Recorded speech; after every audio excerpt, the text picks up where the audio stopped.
সবচেয়ে সহজ পদ্ধতিতে বানিয়ে নিন আলুর দমের রেসিপি। এর জন্য প্রথমেই আলুগুলোকে সাদা তেলে ভালো করে ভেজে নিতে হবে।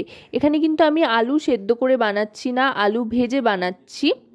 আলুটা কিন্তু খুব ভালো করে ভেজে নিচ্ছি। দেখুন আলুটায় বেশ সুন্দর একটা রং আসা পর্যন্ত কিন্তু সুন্দরভাবে ভেজে নিতে হবে।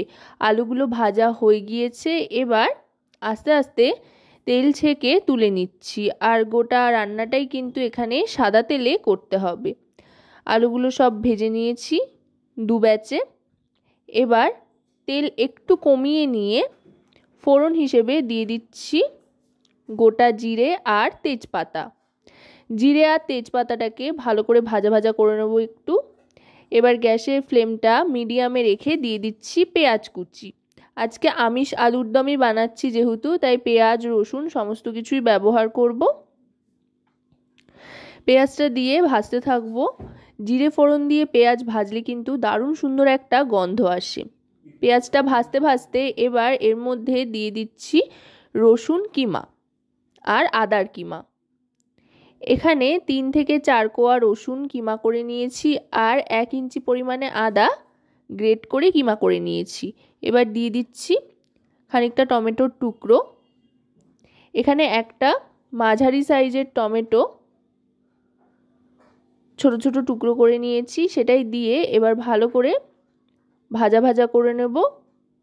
এবার গ্যাসের ফ্লেমটা লোতে রেখে দিয়ে দিচ্ছি হলুদ গুঁড়ো 1 টিস্পুন পরিমাণে। এবার দিচ্ছি রোস্টেড ধনে আর জিরে গুঁড়ো, দুটোই 1 টিস্পুন করে দিয়ে দিলাম। এবার দিয়ে দেবো কাশ্মীরি রেড চিলি পাউডার, এতে করে সুন্দর একটা রং আসবে, তাই এটা 2 টিস্পুন পরিমাণে দিলাম। পরিমাণ মতো লবণ দিয়ে দিচ্ছি। দিয়ে এবার সমস্ত গুঁড়ো মশলার সাথে ভালো করে সবটাকে মিশিয়ে নেব। দেখুন সমস্ত গুঁড়ো মশলার সাথে আদা রসুন পেঁয়াজ টমেটো এগুলো আরও খানিকক্ষণ কষিয়ে নেওয়ার পর কিন্তু টমেটোটা অনেকটাই গলে আসতে আরম্ভ করেছে। টমেটোগুলো একেবারেই খুন্তি দিয়ে এভাবে ঠুকে ঠুকে গালিয়ে নিচ্ছি। এবার দিয়ে দিচ্ছি সামান্য জল। জল দিয়ে ভালো করে মিশিয়ে নিচ্ছি যাতে মশলাটা লেগে না ধরে, সেই জন্য। এবার বেশ খানিকটা মটরশুঁটি দিয়ে দিচ্ছি। শীতকালীন আলুর দম যেহেতু, তাই মটরশুঁটি ধনেপাতা এগুলো তো ব্যবহার করতেই হবে, যেগুলো আলাদা একটা স্বাদ আনবে। এবার আগে থাকতে ভেজে রাখা আলুগুলো দিয়ে দিচ্ছি। যেহেতু আলুটা ভেজে নিয়েছি তাই খুব তাড়াতাড়ি সেদ্ধও হয়ে যাবে আর আলুতে খুব সুন্দরভাবে মশলাটাও ইনসিস্ট করবে। আলু আর মটরটা একসাথে ভালো করে মশলার সাথে মাখিয়ে নিচ্ছি।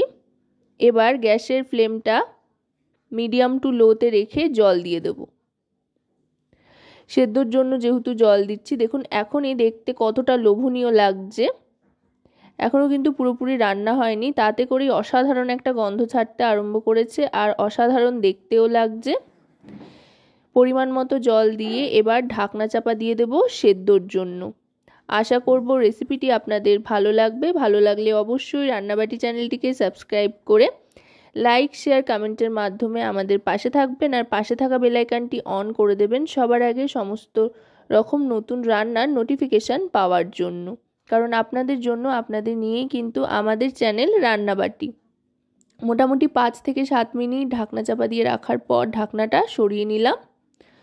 দেখুন জলটা কিন্তু টকবক করে ফুটতে আরম্ভ করেছে আর আলুগুলো খুব সুন্দরভাবে সেদ্ধ হয়ে গিয়েছে। এবার এই যে এক্সট্রা জলটা সেটা টেনে আসা পর্যন্ত ভালো করে ফুটিয়ে নিতে হবে, কারণ এই ধরনের আলুর দম কিন্তু একটু শুকনো শুকনোই ভালো লাগে, বেশ গা মাখা মাখা হবে। এবার বেশ খানিকটা ধনেপাতার কুচি ছড়িয়ে দিয়ে ভালো করে মিশিয়ে নিচ্ছি।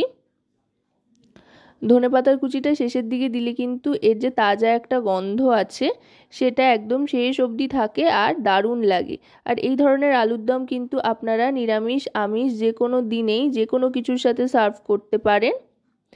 পোলাও বা রুটি পরোটা লুচি যে কোনো কিছুর সাথেই কিন্তু দারুণ লাগে খেতে। এবার শাহি গরম মশলার গুঁড়ো 1/2 টিস্পুন পরিমাণে দিয়ে আরও খানিকক্ষণ ভালো করে কষিয়ে নেব।